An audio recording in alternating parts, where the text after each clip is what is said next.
She is Minister for Climate Change. She's a very eminent former journalist like me. I'm not that eminent, but she's very eminent.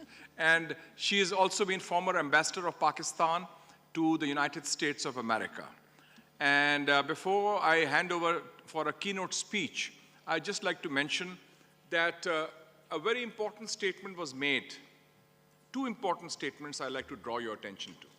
Number one, His Excellency Antonio Guterres, the UN Secretary General, he mentioned the issue in this gigantic climate change calamity, these floods of what people say are almost biblical proportions.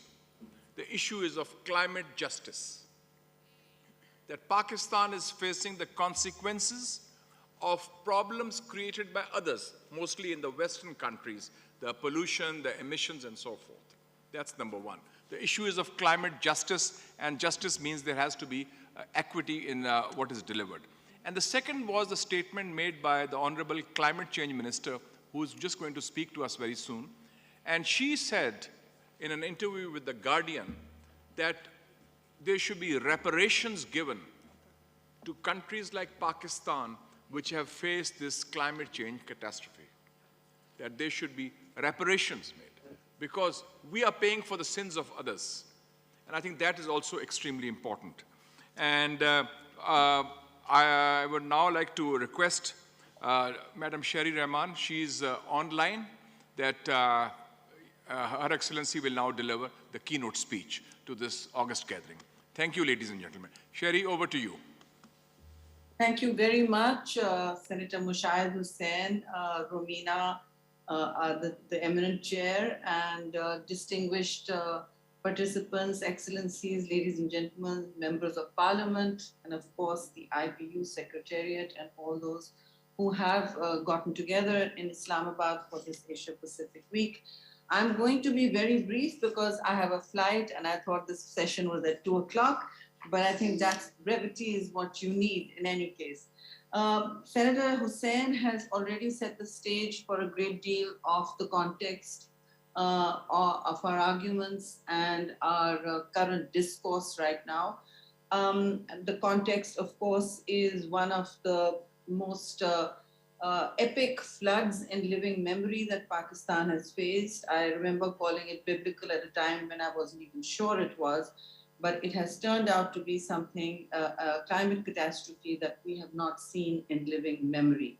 Pakistan is, for August, just experienced 7 times, the province of Sindh experienced 7 times what rainfall that it would in any average that we know of. The rest of the country also experienced cataclysmic flooding, various other calamities associated with the flood. But well before that, 2022 has been a year of one after another climate catastrophe for Pakistan. It started with a terrible heat wave, and we became home to one of the hottest places on the planet, urban dwellings on the planet, as the mercury crossed 53 degrees centigrade, which then triggered forest fires and glacial lake outburst floods, which were very calamitous in the north. As you know, we are home to the largest number of glaciers outside the polar region.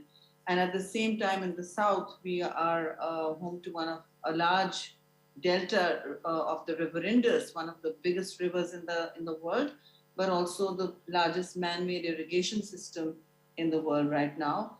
And south of Kotri, which is somewhere half of the middle of our map, at all times through the year, most times through the year, the Indus was running bone dry for the south, and Sindh, which is badly affected right now as we speak.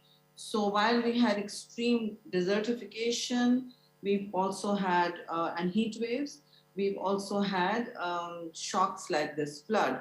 The same province that went through the drought is now inundated in water, which is Sindh, and Balochistan went through very catastrophic flooding as well.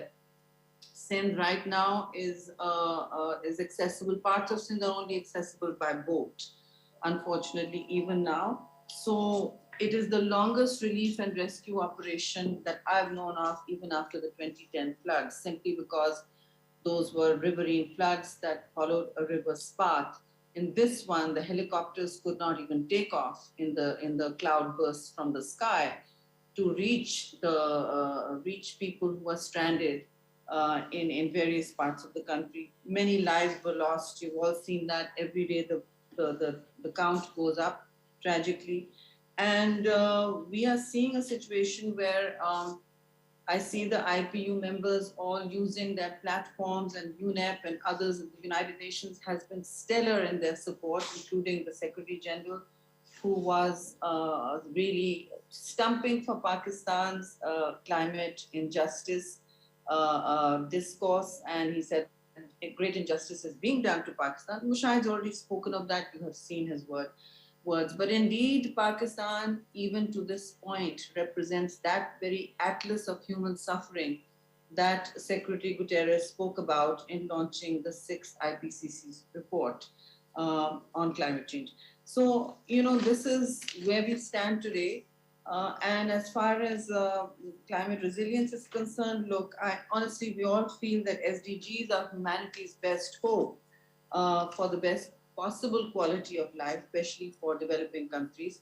And for us right now, SDG 13 is obviously of particular importance and gravity. And in this whole conversation and world of building climate resilience, where we stand today is unfortunately not a good place.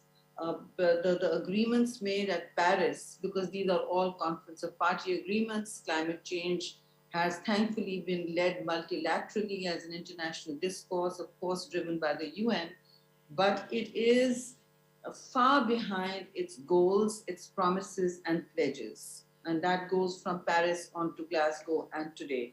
Obviously, progress has been made. There is a sense of responsibility that weighs on many of us, but there is also a growing sense of panic and anxiety at the accelerated pace of climate change. The fact that many countries have committed to net zero and reduction of emissions at dates like 2050 is a cause for worry, because we are seeing that the 1.5 degrees centigrade that we were talking about is probably something we are going to miss, as rich countries are still addicted to, as the UN Secretary General says, to fossil fuels. And that has caused the global warming that we are experiencing the aftershocks of. So we're very clear, of course, we need to plan better, we need to have higher adaptability, we need to have resilient agriculture, and water hydromet systems that can deal with this kind of flooding. But actually no one was prepared for this level of a monster monsoon. And even our reservoirs that was supposed to store water for the south of the country became risks for the climate, for the communities nearby, because they were overflowing and became part of torrential floods. So the tools, it seems, of adaptability and ones that we spoke about need to be reinvented.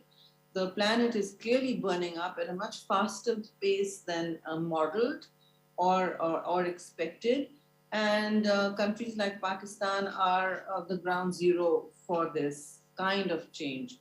We are also seeing that clearly we made a humanitarian appeal, and we're still trying to work out how we cope with 33 million affectees, many of whom are climate refugees in their own country.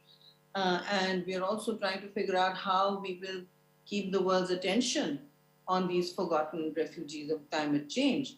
Because once the cameras go away and it's only one province left, which is inundated with 90% of that province's and 45% of the country's agriculture wiped out for the year at the very least, where will we get the tools to build this climate resilience? And the first order of the day is obviously resources. My ministry, which had, I was just telling a friend here, Shazia, off the mic that 160 million of resilience funds were immediately repurposed for disaster relief, for first order disaster relief, because those are the resources. We have to save lives, and those are the resources available to us. So World Bank funds, ADB funds, all quickly repurposed. And we don't know where the next adaptation funding will come from. Nor has there been any global focus on adaptation funding. It's all been, let me be very plain, mitigation up till now. All the big money pledged for climate change has gone, 80% or 70% has gone towards mitigation. And look at the results. We see a planet that's burning up. We see countries that are looking like a trailer for the apocalypse to follow in many other countries. And we are facing down a complete resource crunch when looking at our own ability to stand up and even get to the rehabilitation, let alone reconstruction phase. I mean, just one snapshot of the damage done is over 6,500 metal roads have been ripped out by the water. Over 200 bridges have fallen like toothpicks to the onrushing torrents. And this is just the infrastructure, including railway lines. So the length of the country is still not in the communication lines it would have. Even our internet lines and cables were affected by the sheer magnitude and scale and velocity of the water coming in. It was like watching one of those apocalypse movies, living through it, and also the agony of seeing people actually on videos calling for help and being taken away by the water. Pakistan has actually lived through this, and it's been extremely traumatic. So questions of climate justice and why we as a less than 1% emitter are having to pay a humanitarian payload and the brunt of other people's carbon-rich lifestyles is a question that is being asked now at least high-level forums in Pakistan. It's a very legitimate question. It was asked also and resonated very powerfully by the UN Secretary General. And we expect to be raising this in a concerted and coordinated argument at not just the UN GA, but also obviously the next COP27. So, the bottom line is that if GHG emissions are not reduced, global warming will not change. And countries like Pakistan, many parts of the Asia Pacific will experience frontline losses that they have no ability to adapt to because they don't have the climate resilience funds, capacity, or that level of human resource to be agile enough to adapt that fast. Now, a fair amount of agility is required in such adaptation to disaster. And while you're adapting to a disaster, it's very difficult to think of adapting for climate resilience, but that is something we all have to do. Having said that, at the first minimum, while reparations is difficult, but certainly compensations will be the thrust and at the heart of our arguments. And loss and damage will need to be put on the climate finance agenda formally. It has always been a stepchild of the larger discourse. That will not be possible now. We are also chair of the group of 77 plus China. That's a large group of countries, much more incidentally than the 77. And we will be leveraging all our critical mass on making this kind of argument, not as an adversarial statement, but as a push towards an understanding that climate injustice and climate inaction are both dovetailed together. Inaction by the developed economies who've gotten rich on the back of fossil fuels have to now make good. They also have to scale down their emissions for the planet to reduce its warming. And it won't even happen, as you all know, in one go. Even if you reduce the emissions, it takes many years for the planet to respond as GHGs remain in the atmosphere for many years. So honestly, I think we've crossed a few tipping points here, and there's a threshold that we will not be able to go back from, that those thresholds are being crossed too routinely and without the kind of concerted action needed by the big players on climate emissions, on carbon emissions, and not enough reparations, or forget reparations, that is too adversarial and legal an instrument, but compensations as agreed at the various COPs. The bargain between the North and the South, the global North and the South, is not working. And it needs to, this broken bargain needs to be fixed in order to allow the global South to actually survive the oncoming train of climate change. It's not going to differentiate between borders. It's not going to know color of skin, and it is not going to stop at our words. Words will not be enough. So far, we have a surfeit of words. I guess then our words need to also change. So while we are, if you'll allow me to conclude now, I'm sorry if I have to rush my way out of this, but I think my time is up also. But really, we need speed and scale. We need speed and scale to build climate resilience.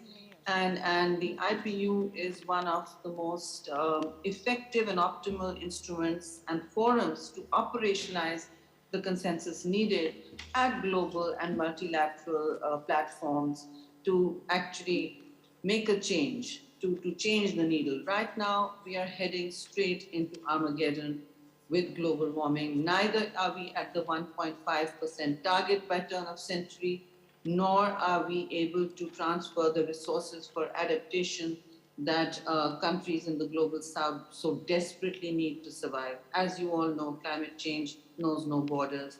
So we look forward to hearing from you and hearing more about the crisis as it unfolds.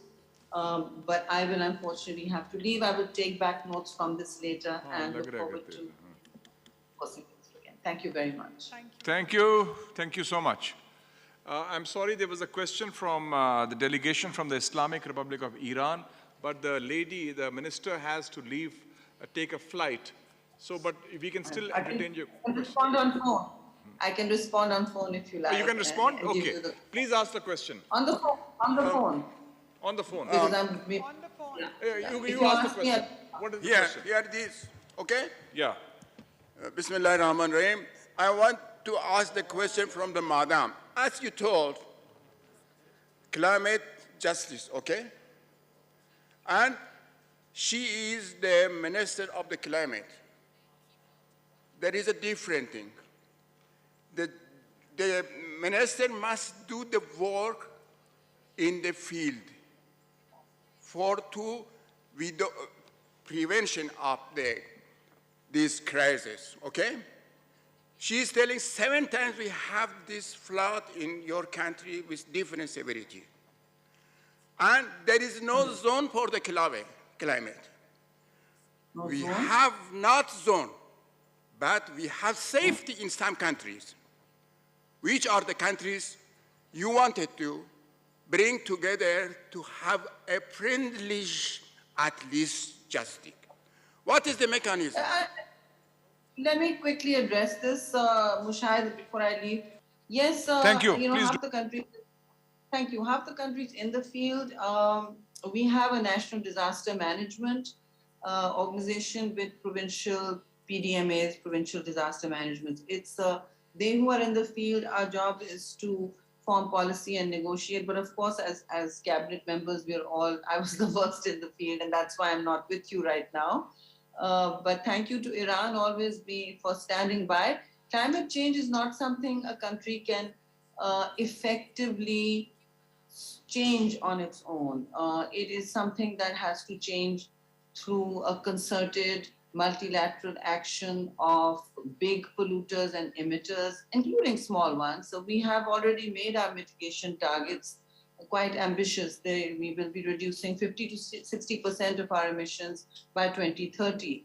But that none of that, nor will our, and that was conditional on funding, which has never come, 35% of that. None of that, even if we go completely green, your country, my country, the one, it will not change the effects of climate change on us because we are too small a global emitter. The largest emitters will have to make that difference for global. We can only ask our communities to adapt, to build bigger dikes to save their villages, to rebuild infrastructure, to build higher and higher bridges so the water doesn't. This costs a lot of money. To start changing our crop patterns and land use, to start reducing pollution in our cement factories, which we started doing, by the way. Or so these are things that we have committed to, but have no funding for. And it is time that climate justice accounts for that. No one country's actions, especially the small emitters' actions, can change the needle or make a degree of difference that will affect our lives in terms of climate change. The global heat waves will still come even if Pakistan goes totally renewable, totally green. We are such a small emitter that the global heat waves will still come because of our geographical position. The precipitation that we saw, the flooding, will likely still come. So it is something that we all need to take responsibility for, and that is why an adversarial stance is not what is needed. It is something that we need to cooperate on. But if we continue to be the front line, taking the brunt of other people's emissions, and countries that are going back to coal after having committed otherwise, never having made the adaptation funds needed, then it's going to be a difficult and fraught conversation, I'm afraid, which is entirely unnecessary. If the human race is to survive, it is together, Excellency. Thank you very much. I'll just leave now. Thank you, Sherry, for the answer. Thank you so much. I think that one of the important bottom lines of the presentation of the Minister for Climate Change is that Pakistan contributes less than 1%, actually 0.7 or 0.8% to global emissions, but we are facing, like other developing countries, the consequences of global warming and global emissions. So that's why there's a need for climate justice. And the second issue she mentioned was that this issue is borderless. It affects countries, continents, and irrespective of, there are no specific boundaries to that.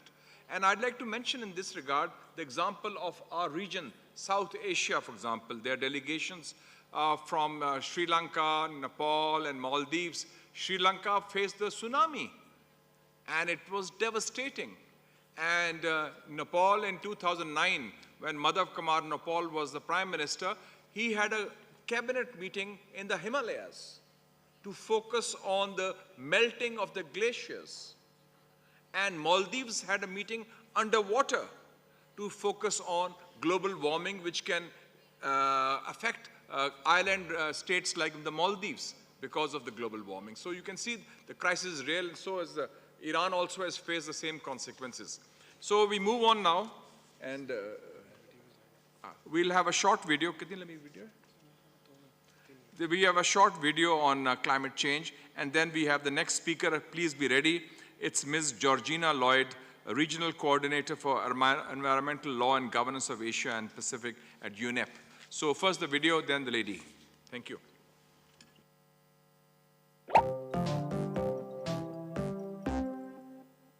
Why is everyone talking about climate change and global warming now?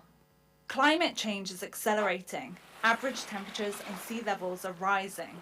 Floods, wildfires, storms, and droughts are becoming more frequent and more intense. Many people are calling it a climate crisis now. The UN Secretary General warns code red for humanity. That's scary.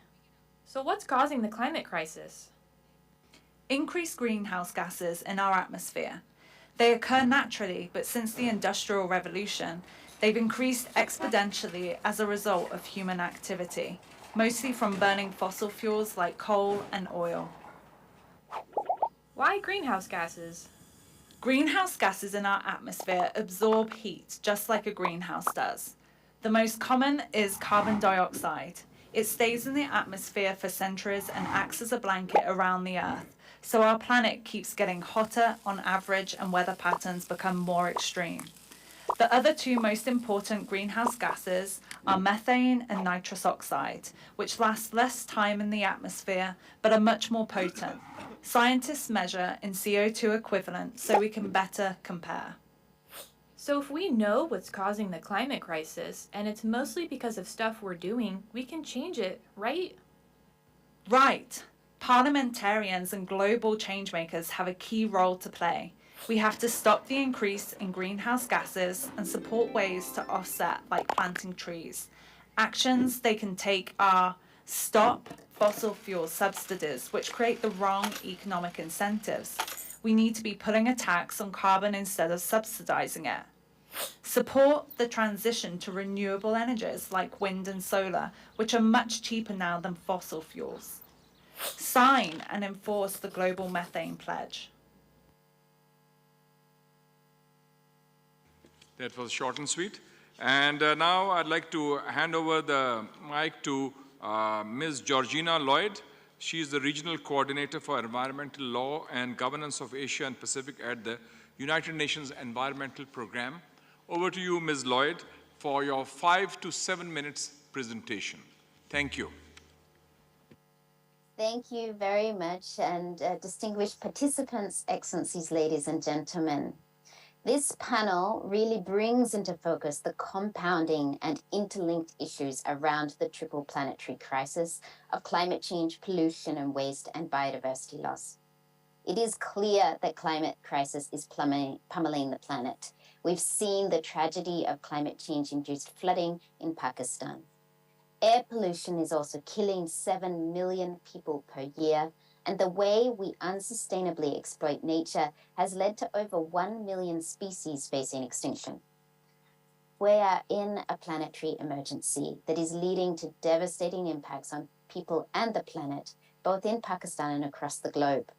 It is essential that we build resilience to preserve our common future.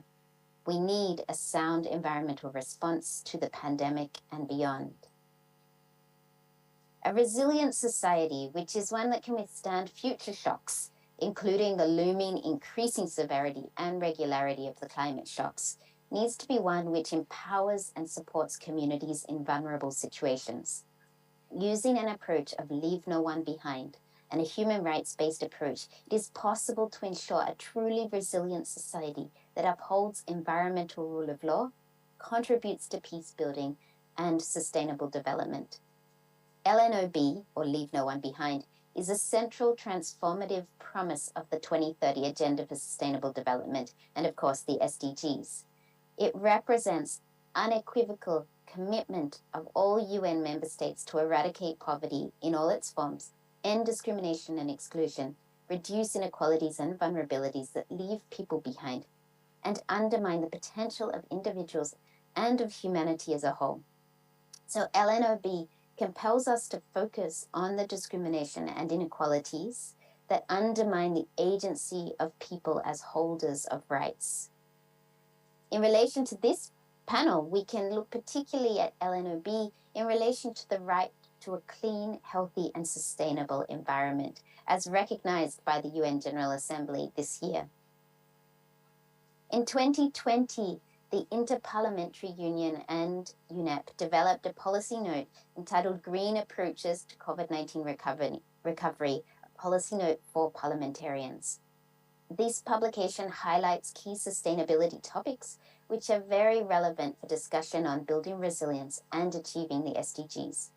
This note sets out 6 categories of sustainable approaches, namely 1, green infrastructure, 2, waste management and recycling, 3, clean energy, 4, green jobs creation, 5, biodiversity and nature-based solutions in infrastructure, and finally 6, the rule of law and environmental protection.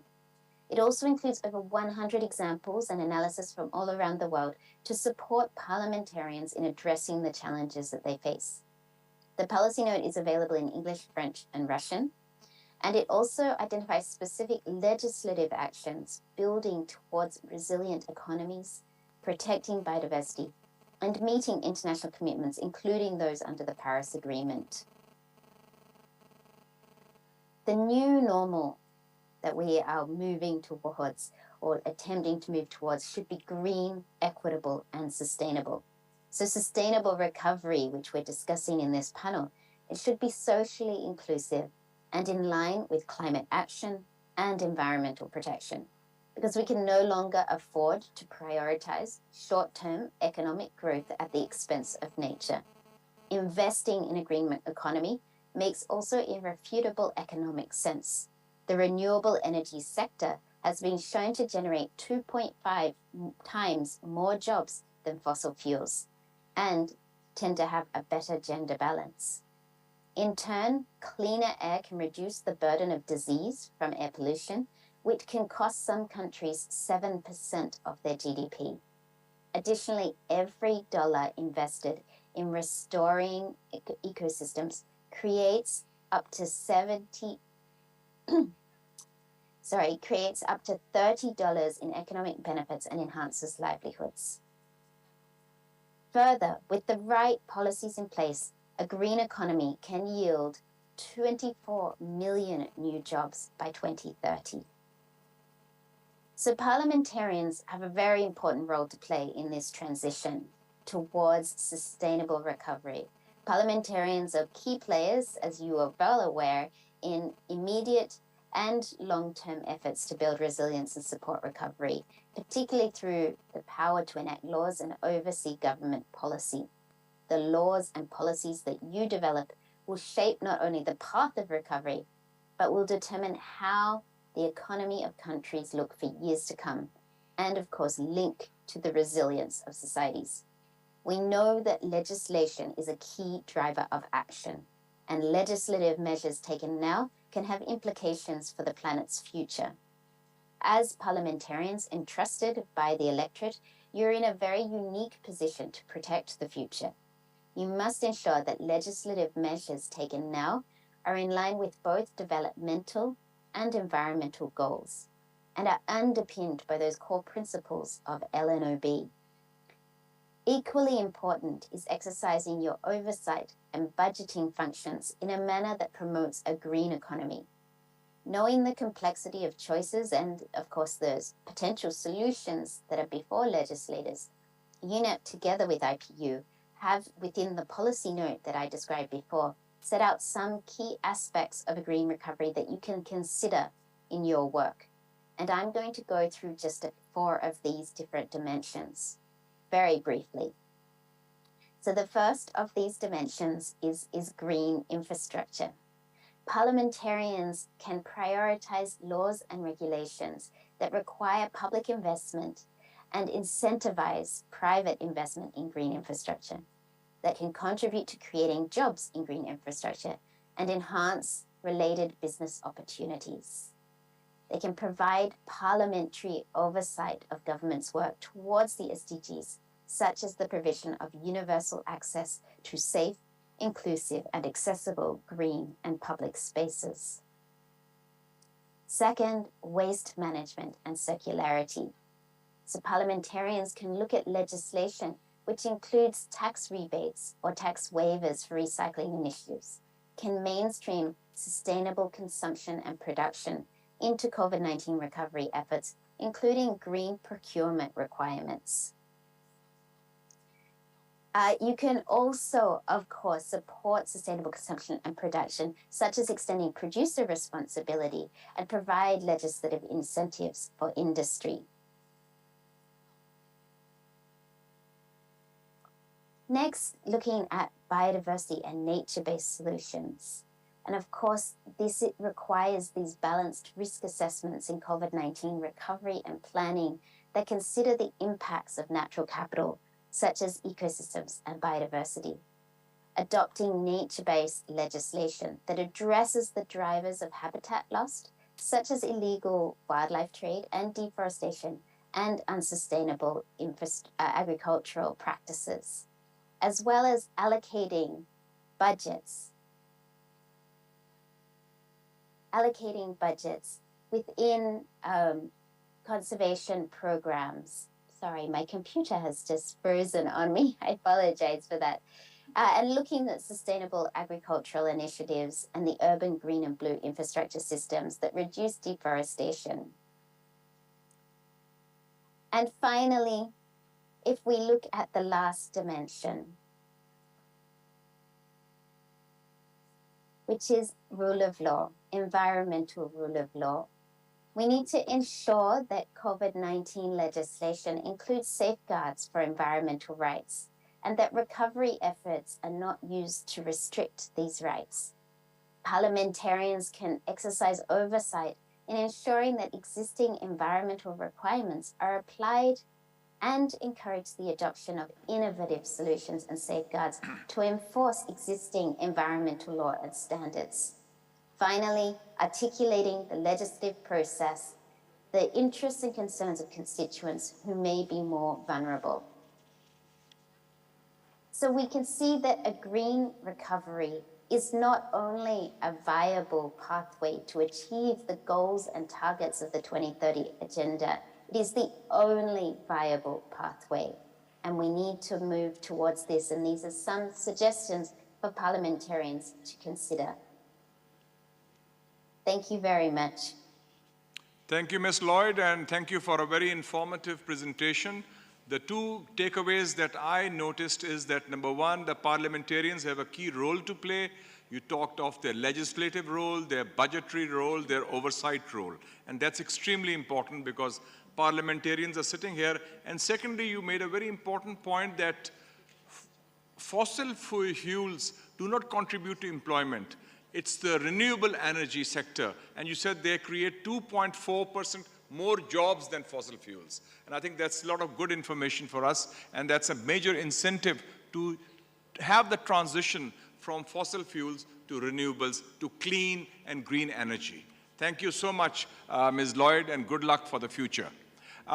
Before I ask the other speaker, I'd like to mention that we have been graced by the former Prime Minister of Pakistan and leader of the opposition in the Senate, Senator Yusuf Raza Gilani Saab. Could you please stand up?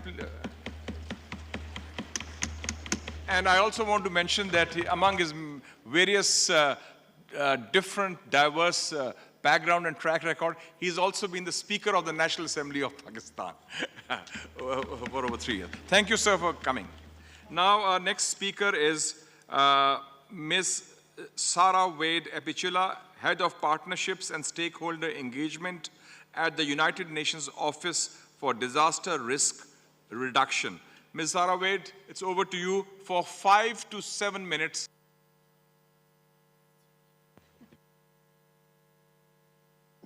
Thank you. Excellencies, distinguished members of Parliament, ladies and gentlemen, thank you for having the United Nations Office for Disaster Risk Reduction with you in this very important regional seminar. My presentation will be quite complementary to that of our colleague from UNEP, Georgina Lloyd, as we look into disaster risk reduction and how this approach can support sustainable development and recovery. The socioeconomic impact of disasters on lives and development gains is starkly clear, and of course amplified by COVID-19 and the intensification of the climate crisis. As you have experienced over the past few years, and of course most acutely and recently in Pakistan, Asia Pacific and indeed the world has been devastated by floods, droughts, extreme heat, and other hazards combined with vulnerabilities aggravated by COVID-19. They have resulted in severe health and economic impacts. And just as we are trying to turn the tide of what was an unsustainable development pattern, throughout the Asia-Pacific region, governments have had to grapple with options and trade-offs for restarting their economic engines and putting people back to work, including in key sectors that have been the most impacted by the pandemic. Nearly everything has been disrupted, while most people may simply wish to get back to normal. Instead, now is the critical time to adopt a think resilience approach, an approach to our development and climate actions to build resilience and preserve our common future. It calls for comprehensive climate and disaster risk management. It means that we must avert our biases and shortcuts that can lead to myopia and oversimplification in risk management. Parliamentarians, using your power over legislation, monitoring, accountability, and budgeting, have a fundamental role to play in building this more resilient world. The transformative nature of the 2030 Agenda and enhanced resilience requires parliamentarians to help voice citizens' concerns to ensure that no one is left behind, while also helping to shape the governance and financing systems that are desperately needed to enable it. As you know, the Sendai Framework for Disaster Risk Reduction 2015 to 2030 is core to achieving Sustainable Development Goals. It outlines 4 key priorities to protect development gains from the risk of disaster, including priorities to understand disaster risk, not just natural hazards, but man-made hazards and related environmental, technological, and biological hazards and their multiplier risks. It calls to strengthen disaster risk governance, including by reconfiguring governance and financial mechanisms to work across institutional silos, and of course, designing them in consultation with affected people. It calls to continuously invest in resilience, from de-risking and diversifying financing mechanisms for investment to investing in resilient infrastructure as well as nature-based solutions. And finally, it calls to enhance preparedness for effective response and to prepare for and then build back better. And I believe this became a mantra often heard since the start of the pandemic. Sendai clearly highlights the responsibility of governments to drive disaster risk reduction and prevention by integrating DRR, or disaster risk reduction, into national and local legislative and budgetary frameworks, promoting this greater understanding of risk, strengthening risk governance, and ensuring resilient investment. Indeed, Build Back Better, as one of the core elements of Priority 4, aims to utilize recovery to invest in capacity for greater resilience and preparedness for future crises. This requires establishing planning and coordination mechanisms or strengthening governance structures across ministries and working in partnership with other stakeholders. It also calls for methods and procedures to ensure that activities to build back better are adequately geared to avoid potential future risks. So again, a call to think resilience. The systemic nature of COVID crisis and climate emergency has really shown us this interconnected and multi-sectoral impact. And we can see how complex and lethal disaster risks have become. Lessons from past recovery efforts, including from disasters related to natural hazards, must be applied to ensure COVID recovery is a watershed moment to build more resilient, inclusive, and sustainable systems to avert future crises. As has been learned from past disasters, poorly coordinated recovery may lock in existing risks, thereby exacerbating it. So we cannot risk returning actually to business as usual. We must look at practices that decrease emissions, that improve the environment, and decrease disaster risk. If we don't, it's a missed opportunity. As such, every aspect of society needs to transform. Some recommendations for a risk-informed pathway include investing in that governance and institutional coordination, providing for institutional capacity building to strengthen internal processes within and across government, also from national to local, and benefiting from the private sector and civil society. 4 key elements are needed to expedite this: inspirational leadership, strong governance and mechanisms, data collection and management, and the adoption of those people-centered, leave no one behind approaches. The Bangkok Principles for Implementation of Health Aspects of the Sendai Framework can provide a framework for governments to increase and integrate the health sector, for example. In addition, cities, local authorities, and communities are often the default frontline responders. There is a greater need to strengthen resilience at the local level. second recommendation is to be innovative in financing mechanisms. During the pandemic, most countries have rolled out economic stimulus packages that formed a substantial proportion of national GDP. However, one-time stimulus we know is not enough to overcome the impact and plan for future risks. A good mix of projects that generate livelihoods while developing infrastructure, for example, through climate mitigation and disaster control infrastructure, and ensuring environmental sustainability through nature-based solutions should be a key focus of the recovery stage. Third area regards resilient infrastructure investment. Pre-COVID, there was already a global infrastructure investment gap of 15 trillion US dollars. As countries plan for recovery, we should invest in infrastructure projects that offer opportunities to address short-term job loss, long-term resilience, decarbonization objectives at the same time. The principles for resilient infrastructure developed by UNDRR to support implementation of the Sendai Framework and the Sustainable Development Goals aims to raise awareness and set an understanding of what resilient infrastructure constitutes. Finally, promoting sustainable consumption and nature-based solutions.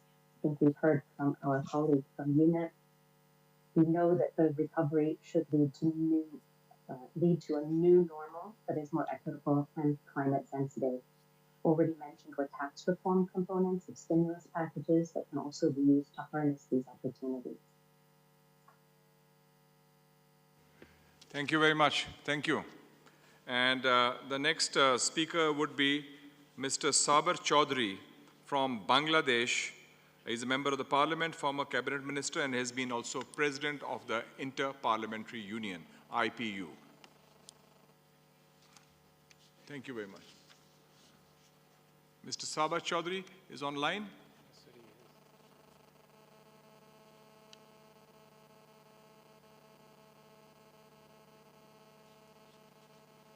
Yes, I am. Okay.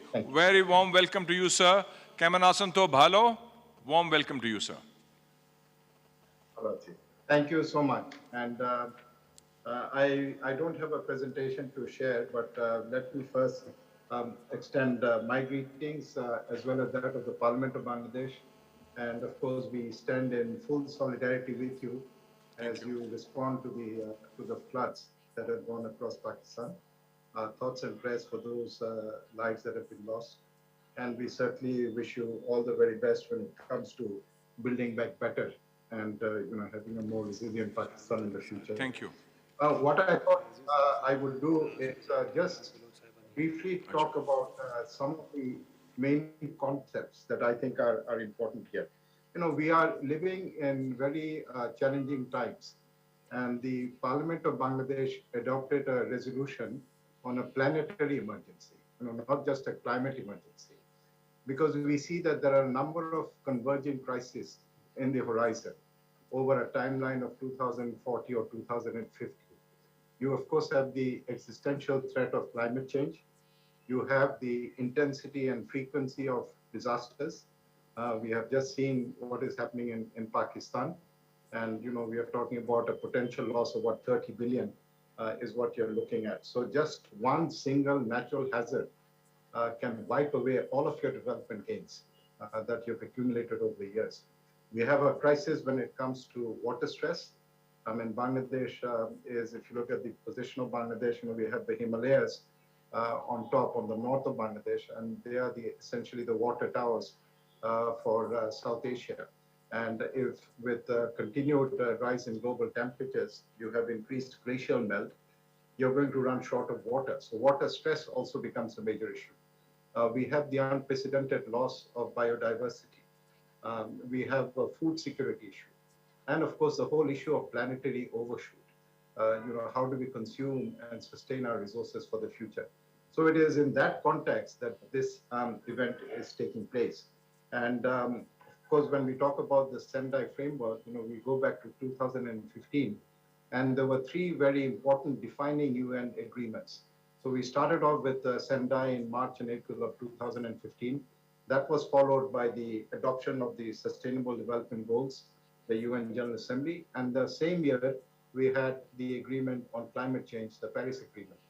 Now, what is interesting is the Sendai framework is the only instrument that specifically identifies the role of parliamentarians when it comes to building resilience. It talks about parliamentary action in terms of legislative framework, in terms of holding the government to account, in terms of strengthening legislation, setting budget allocations. So the role of parliaments is not something that we are trying to discover for ourselves. It is actually in the agreement that our various governments have signed. And now it is for us to play that role. So I think if any parliamentarian says, how do I get into the domain of the executive? Well, the executive has actually given us that mandate because this is an agreement which has been agreed by all the governments. And of course, the other aspect is the sustainable development goals that we're talking about today. And let's be very candid about this. The sustainable development goals are in trouble, huge trouble. I was at an event, I think a couple of months back of UNESCAP, where they were talking about a timeline of 2065 based on current trajectory for the SDGs to be realized. So, 2030, we are not on track. And in fact, I know some people talk about COVID, but I think that's more of an excuse because even before COVID, we were actually behind track. So the SDGs are in trouble. You're looking at 2065 based on current trends, business as usual. And in some cases, as for instance, with climate change, we are actually, there is regression. There is no progress. We have actually gone back to before 2015. So that, of course, presents a very steep challenge, especially for parliamentarians, given the functions that have been already talked about. And I always believe in the 3 Ps, the power of advocacy, the power of the purse, and the power of the policy that we as parliamentarians can bring to the table. And I think it's absolutely a critical role that we have. And it is in recognition of that role that the IPU actually came up with this toolkit for the Sustainable Development Goals, as well as jointly with the UNDRR, which is actually bringing together good practices. I don't say best practice, because best is when you, for instance, in the National Assembly of Pakistan, fine-tune it and customize to your own requirements, and then it becomes a best practice. So, and this toolkit I specifically refer to because, we always talk about the capacity of the institution of parliament, as well as the capacity of individual parliamentarians. And this is a toolkit that allows us to assess ourselves. I emphasize it's a self-assessment tool. It's not an external auditor who's actually coming and checking.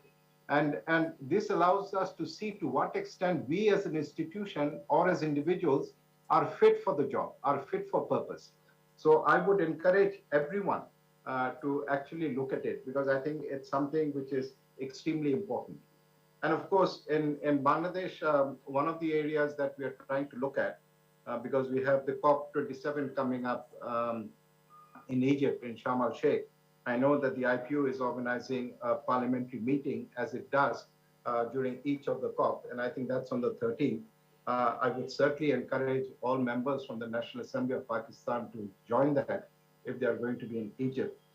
So climate change, of course, is directly related to DRR.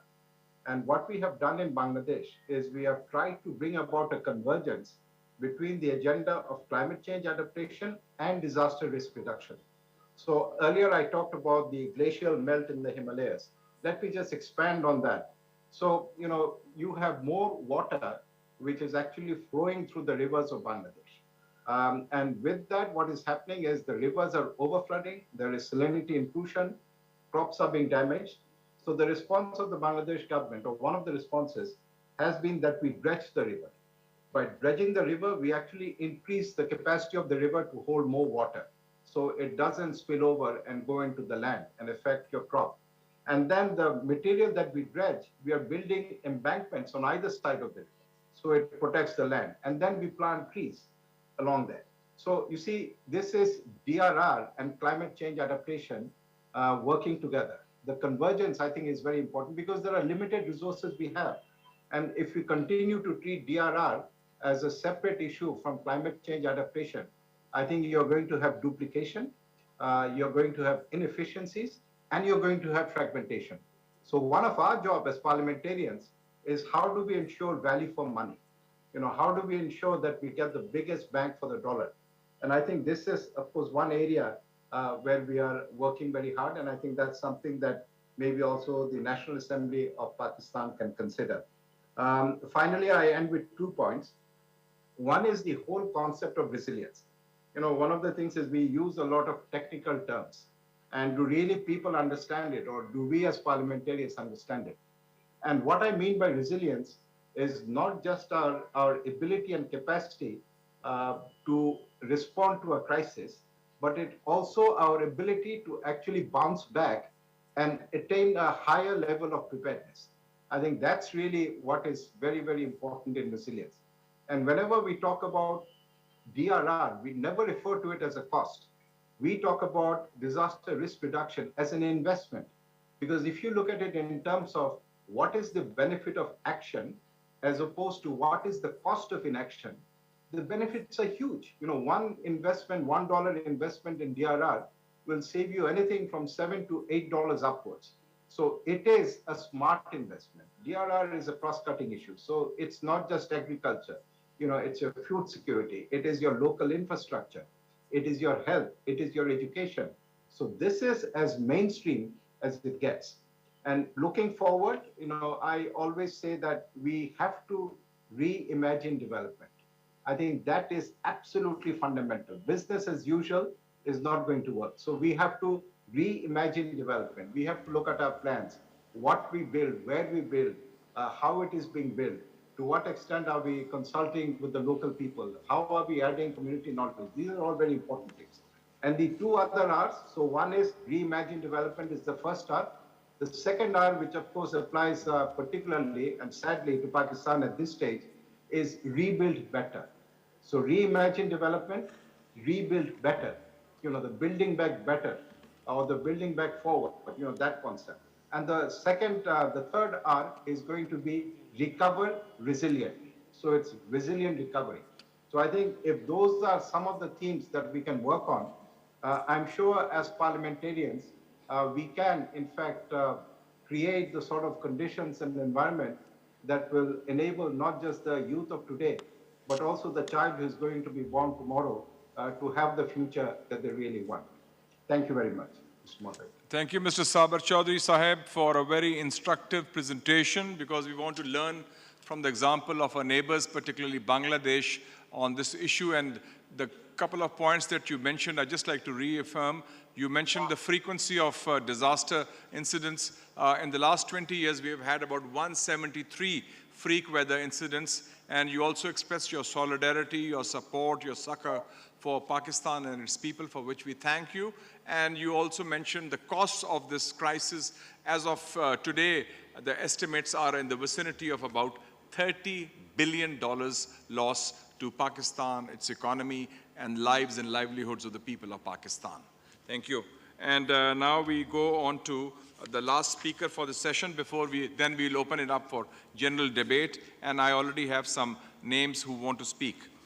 This is Ms. Shazia Rafi, who is the president of Air Quality Asia. And Shazia, you are speaking, I see you, in New York. It seems you are an old Islamabad person. You're quite close to home. Thank you. Yes. I'm speaking actually, we call it a land acknowledgement. I'm speaking from Mannahatta, the land of the Lenape, which we now call New York. So, Honorable Speaker, Honorable Ministers, Honorable President of the IPU, Honorable Members of Parliament, Excellencies, ladies and gentlemen, Salaam Alaikum. We have all been witnessing an unprecedented time these past 2.5 years with the COVID-19 pandemic and the exacerbations of climate change. Over 6.5 million lives have been lost to COVID-19. Parallel to the pandemic and climate change is a silent killer that continues to claim almost 9 million lives annually around the world. The 7 million figure, I'm afraid, comes from 2014 based data, and this killer is air pollution. Hazardous air pollution, according to the Lancet, also increases COVID mortality by over 15%. Air pollution is also linked to climate change. The same carbon emissions that speed up global warming make air quality worse. Pakistan is facing the pincer of both crises together. Hazardous level air pollution and severe climate impacts of biblical level floods following intense heat waves. Since climate change is hard to measure, air quality monitoring, air pollution monitoring allows policymakers like you a measurement of progress or failure in real time. If one wants to mitigate, reduce climate change, you need to work on reducing air pollution. The challenge for South Asian governments is enormous, as the Indo-Gangetic Plain is ground zero of air pollution at hazardous levels. The topography of the region, with two major river basins flowing south and southeast of the Himalayan ranges, ensures that whatever carbon emissions are generated in the entire region stay there. Of the world's cities with the highest air pollution, 40 out of 42 are in South Asia, 4 are in Pakistan, 2 are in Bangladesh. As air pollution has no boundaries, we also impacted by transboundary pollution from the region's largest economy, which is neighbor to both our countries, India. My chance to really do something about this came after I retired from my post as Secretary General of Parliamentarians for Global Action for 2 decades, where I had worked with many of your parliaments on UN agreements and treaties related to sustainable development and human rights. In 2013, I formed the Parliamentary Working Group on Clean Air, just as the UN was starting negotiations on the SDGs 2030. Strong advocacy coalitions for water, soil, and biodiversity existed, but none for clean air. The right to clean air was proposed by us at the Interparliamentary Union meeting at the UN, November 2013, by then Chairman Senate of Pakistan, Honorable Nayyar Bukhari.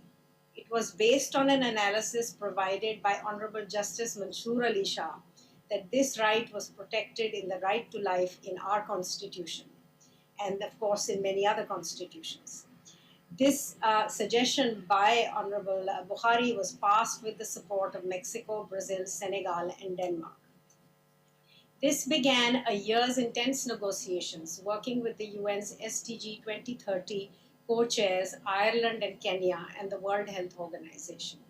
3 clean air targets were included in the finally adopted SDGs 2030 by the UN General Assembly, September 2014, and they are 3.9, 11.6, and 12.4. They are specific, they define the sources of air pollution and the mechanisms for implementation, monitoring, and financing. Pakistan joined all member states with the Prime Minister signing the SDGs 2030 commitment. In a parallel process, Pakistan and all your parliaments ratified the Paris Agreement on Climate Change, which commits us to an overall cap on total carbon emissions. But we realized that our work had only just begun, as agreements and treaties are only as good as their implementation mechanisms. In November 2016, we set up Air Quality Asia as part of non-profit Sustainable World, affiliated with the United Nations, observer of the UN Environment Programme and the World Bank, to work with Asia's growing economies in transitioning to clean air frameworks and green economies. According to the Global Alliance on Health and Pollution, air pollution deaths have a bell curve. They rise as countries move from low income to lower, middle, and upper income, and drop as they reach high income. Because our means of generating energy and means of production remain polluting, while higher income countries have more access to technology solutions that are green and clean.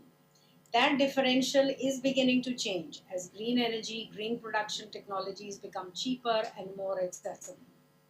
Most important for you policymakers is how to pay for this much needed transition to a clean air economy.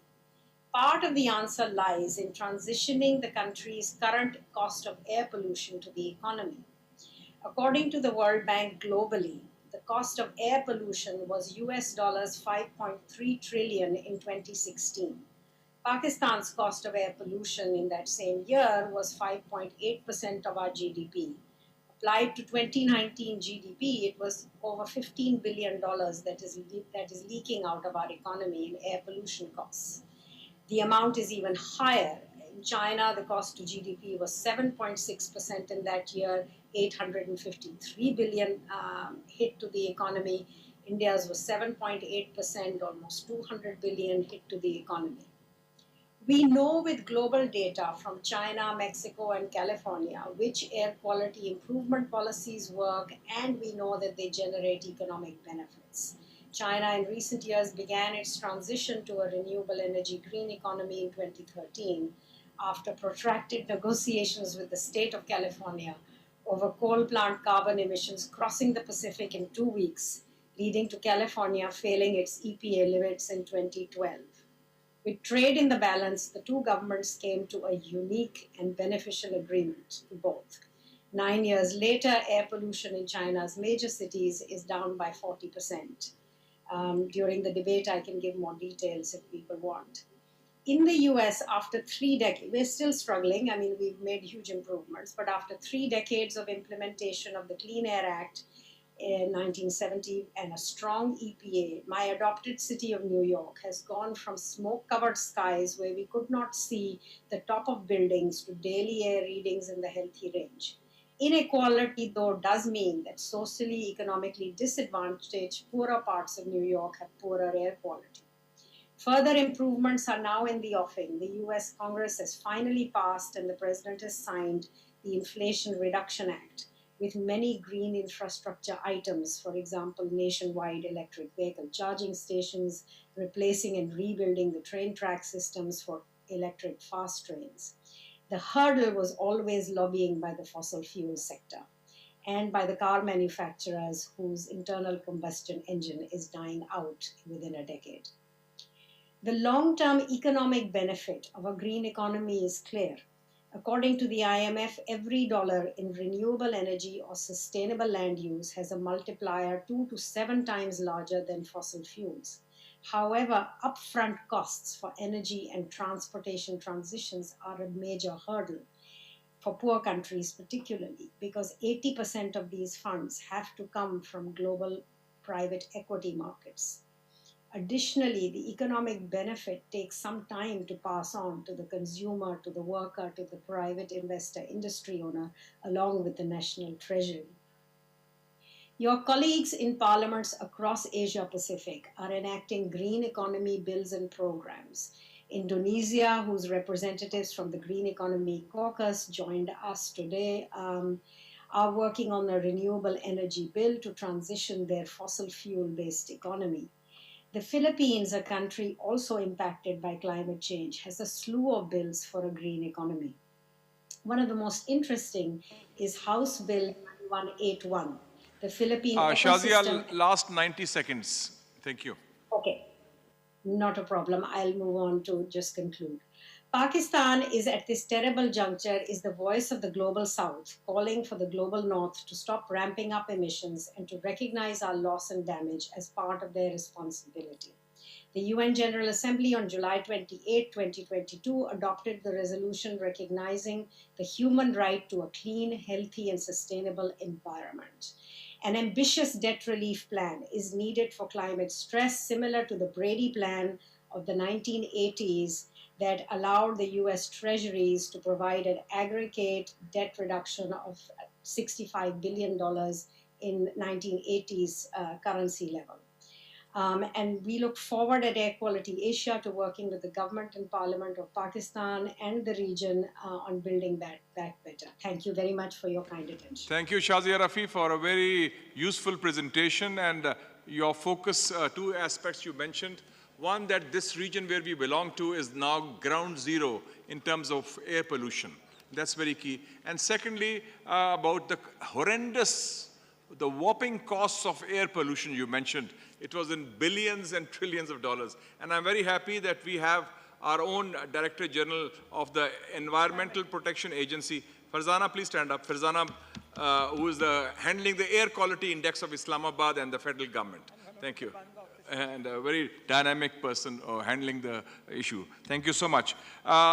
We have finished with the presentations. Now the floor will be open for general discussion comments, questions. I already have a request for intervention by the esteemed delegate from the Islamic Republic of Iran, Member of Parliament, Excellency Mohsin Fateh.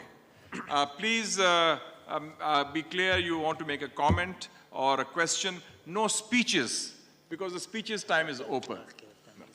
But you make a suggestion, make a comment, make a question or whatever. But please no speeches. Over 2 minutes is a speech. Bismillahirrahmanirrahim. I would like to express our heartfelt condolences and sympathy of the people of brotherly Pakistan for the recent heavy flood that cost many lives.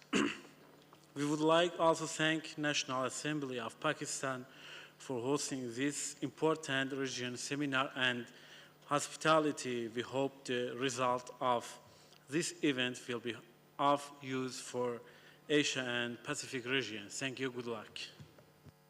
Very much, and it was sharp and sweet, and we hope that, yes, from Maldives? Nepal. Yes, please. Thank you, sir, for the presentation. Thank you, Honorable Chairperson. First of all, thanks.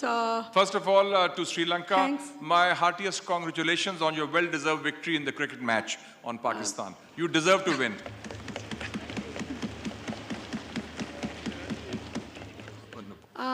Thanks to all the excellent presentation.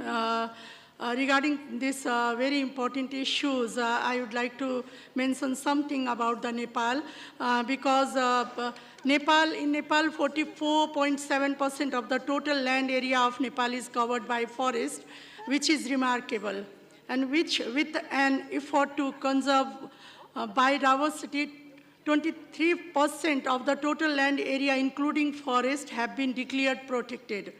Climate change was a very key agenda in 144th IPU Assembly, and MP resolved to demonstrate strong political leadership to setting the framework required for net zero emission, and as well as at that time they agreed to enhance international cooperation for ensuring better legislative and policy measures to address the issue of climate change in a coordinated manner. So now it is a time for each of us to act on the agreement. And as well as I want to give some information regarding to the Nepal government, because in Nepal, climate change is an issue very important. So it is not a priority only for the parliament or government, but as well as it should be a priority for the civil society also. And in Nepal, we are starting to debate about how can we make a concept about the smart climate village and smart climate agriculture. And as well as we are debating about this climate change issue, how can we put these issues in the educational curriculum so that we can get a good result. Thank you very much. Thank you, and your comment about, it's very important, smart climate agriculture and putting it in the curriculum. There are also attempts to that. I just want to mention, ladies and gentlemen, that Nepal is quite a good example of resilience. A small country with no natural resources, they have made the transition from civil war to peace, from dictatorship to democracy, from monarchy to republic, from federation, from unity government to federation government. And we welcome Nepal for this reason. Any other questions or comments? Korea? Yes, Republic of Korea. Aneng Hashimika, please.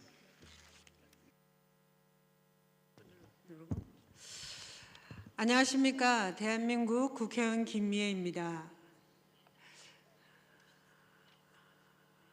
제3차 SDG 아시아 태평양 지역 세미나를 주최하고 준비해 주신 IPU 및 파키스탄 의회 관계자 여러분께 진심으로 감사드립니다. 홍수로 피해를 입은 파키스탄 국민에게 대한민국 국민과 함께 깊은 위로를 드리며 조속한 회복을 기대합니다. 특히 온실가스 1%도 배출하지 않는 파키스탄이 기후변화의 최대 피해자라는 사실에 세계가 관심을 가지고 연대와 협력을 통해 기후위기에 대응해야 한다고 생각합니다. 저는 이번 세미나를 통해 아시아 태평양 지역 각국이 처한 기후위기, 양성평등, 보건의료, 접근 불평등 등에 대한 구체적인 어려움에 대해 깊이 깨닫는 계기가 되었고 앞으로 대한민국 국회에서도 더욱 논의를 진전하여 전 지구적으로 연대 협력하도록 노력하겠습니다. 대한민국에서는 지속가능발전기본법이 제정되어 지난 7월 5일부터 시행 중입니다. 대통령 소속 지속가능발전 국가위원회를 통해 국내 업무를 총괄하고 국제사회의 SDG 논의 참여 및 개도국 내 SDG 달성 지원을 하게 됩니다. 코로나19 기후위기 등 글로벌 복합 위기 상황에서 2030년까지 SDG 달성을 위한 이행을 위한 실질적인 노력이 요구됩니다. 대한민국 정부는 ODA 규모 지속적인 확대, 개도국의 코로나19 대응 지원, 시민사회와의 협력 강화 등을 통해 개도국의 SDG 이행을 지원하고 있습니다. 우리 정부는 개도국의 협력 수요가 높고 한국의 강점 분야인 보건, ICT 분야를 중심으로 협력 대상국의 SDG 달성에 기여 중입니다. 대한민국은 코비드19 팬데믹의 종식과 일상 회복을 위한 비상 대응을 지속해 왔습니다. 이 과정에서 대한민국 국회는 관련 법안의 재개정을 통해 진단키트, 백신 등의 신속한 개발, 공급을 가능하기 위한 제도, 백신 및 치료제 부작용에 대한 지원 등의 법적 근거를 마련하였습니다. 또한 수차례의 추가 경정 예산을 편성함으로써 위기 회복을 위해 재정적 근거를 보완했습니다. 한편 세계적 보건 위기가 장기화됨에 따라 보건 접근성 등의 불평등 문제, 특히 백신 수급의 불평등 문제가 국제사회의 주요 의제로 대두되고 있습니다. 2022년 9월 현재를 기준으로 전 세계 인구의 67.7%가 최소한 한 번의 백신 접종을 받을 동안 저소득 국가의 경우 인구의 21%만이 최소 한 번의 백신 접종을 받았습니다. 이러한 불평등은 단지 일부에 대한 인도적인 차원 문제에 그치지 않고 팬데믹의 종식 목표를 달성하기 어렵게 하는 주된 원인으로 작용하고 있습니다. 대한민국은 이러한 문제의식을 공유하며 팬데믹 상황하에서 보건에 대한 공평한 접근성을 보장하고 방역 효율을 최대화하기 위한 다양한 노력을 기울여 왔습니다. 1994년 전 국민 의료보험제 시행 그리고 발달된 공적 의료보험 제도를 활용하여 코비드19 상황에서도 진단 검사 비용과 치료 비용의 개인 부담을 최소화했으며 백신 접종 시 모든 접종 대상자에게 무료 접종을 실시하는 동시에 요양시설 입소자, 고령층 등 감염 취약 집단에 대한 우선 접종 정책을 병행했습니다.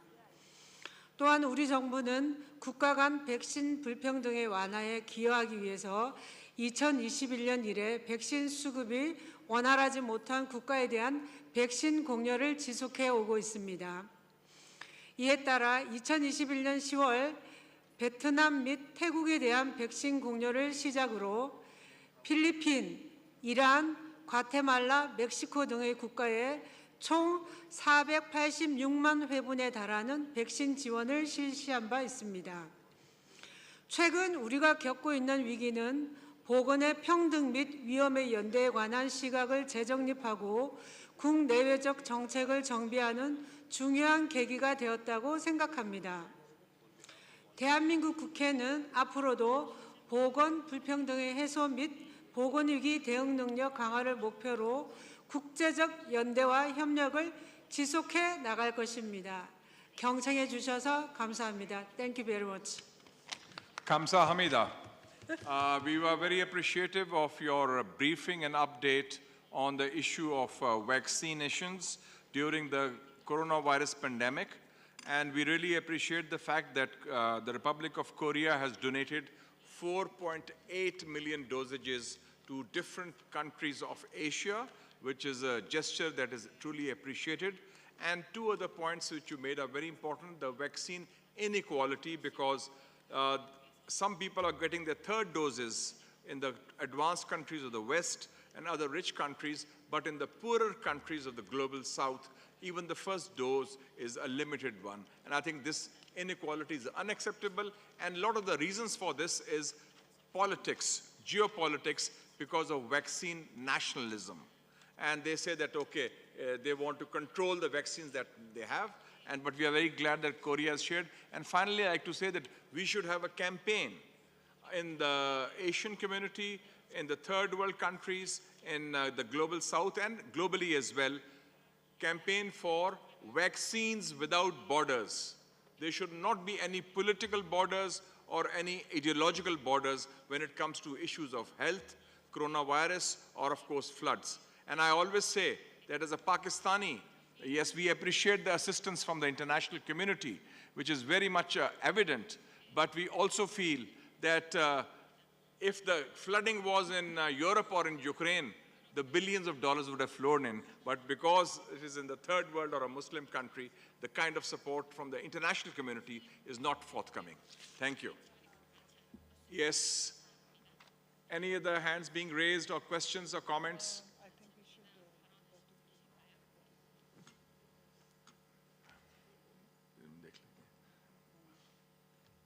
From other countries? Anybody from any comment?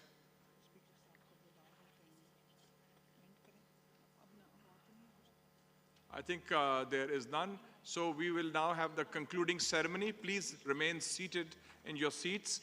And Sir, I want you to make one announcement. yes, please. Ladies and gentlemen, I just wanted to bring in your notice. There are two information. One, that in all the proceedings and the pictures are available on the website of the NA and on the website of SDG Secretariat. You can get from there as well. And another thing, as nowadays it's more over a social media time, so I just wanted to tell it's the second day IPU in Pakistan is trending top trend on the Twitter. So I just wanted to congratulate. Thank you. So the Honorable Speaker of the National Assembly and the former Prime Minister of Pakistan will soon be coming to the podium for the final reading of the... 5 minutes. Yes. Please, in 3.5 minutes, they'll be here. Thank you very much, sir. Should I take it over from you? Ji, please take over. Thank you. As Madam Rumina Khurshid Alam has very well told you, ladies and gentlemen, it's a very special day in the history of Parliament, because for the first time, Parliament and the parliamentary business is trending in the top trends on Twitter. Yesterday, we also crossed that Rubicon, and today also, this conference is trending as a top trend on the Twitter. The Honorable Speaker would shortly be joining us. May I request Honorable Senator Salim Manviwala to kindly come on the podium. Honorable Special Assistant to the Prime Minister Shahza Fatma Khaja, kindly come on the podium. Honorable Senator Syed Yousafzai Gilani, who is the parliamentary leader of Pakistan People's Party in the Senate and also the former Prime Minister. Sir, would you like to come on the podium?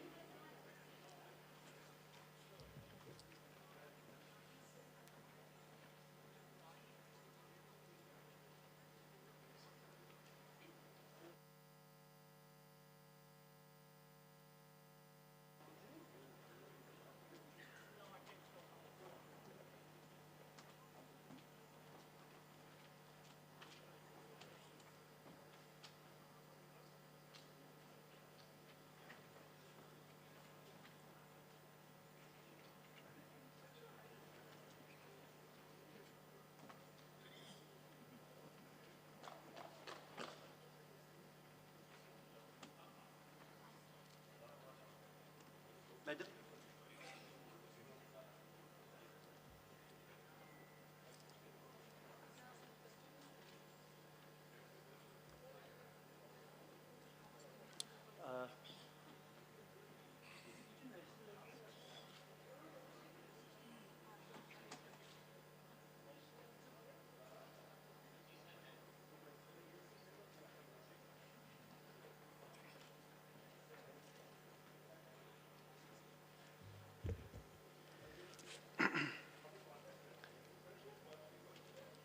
The Honorable Speaker is soon to join us.